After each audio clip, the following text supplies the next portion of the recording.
څلورم سبب چې الله رب عزت ذکر کړی دی هغه الاعتصام دی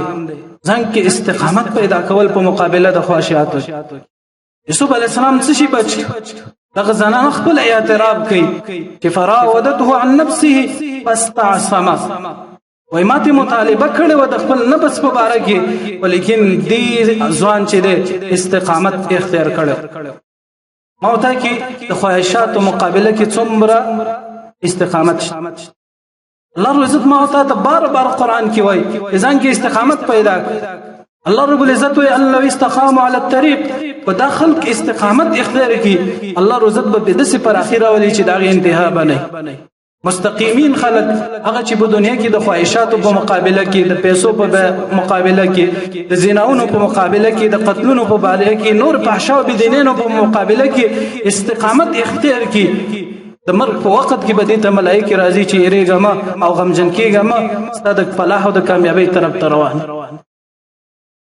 مومنانو لږ استقامت پکار لږ صبر پکار دی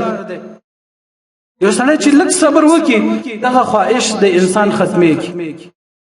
دا خواهش د انسان نه لري کېږي او چېرته په دې کې مقابله د معصیت او ګناهونو کې صبر نه وي د هېڅکله کمال او کامیابۍ ته نشي رسېدلی په دنیا کې چې څومره خلک کمال ته رسېدلي دا په استقامت باندې رسېدلي رسول الله سلام صحابي راځي یوه ست راته دو خبرې ورته وکړې چې قل امنت بالله ثم استقم ایمان راوړه او به په ایمان کې استقامت ځان کې پیدا وس من ایمان راوړل دي او زمون استقامت په غم کې ولېږي په هادي کې ولېږي د ملګرو سره ولېږي د پیسو په مقابله کې ولېږي د زنانو په مقابله کې ولېږي زمون په جون کې استقامت چیرته د مؤمنانو راځي فکر وکړو چې زمون په کوم مرحله کې استقامت شته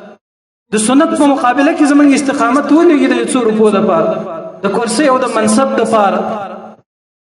د زنانو په مقابله کې زمون استقامت ولېږي د خوف او د یری مقابله کې زمون سره استقامت نه وي هدا چې مؤمن مستقیم وسی مرګ یو ځل لازم یو ورځ بدر ترازی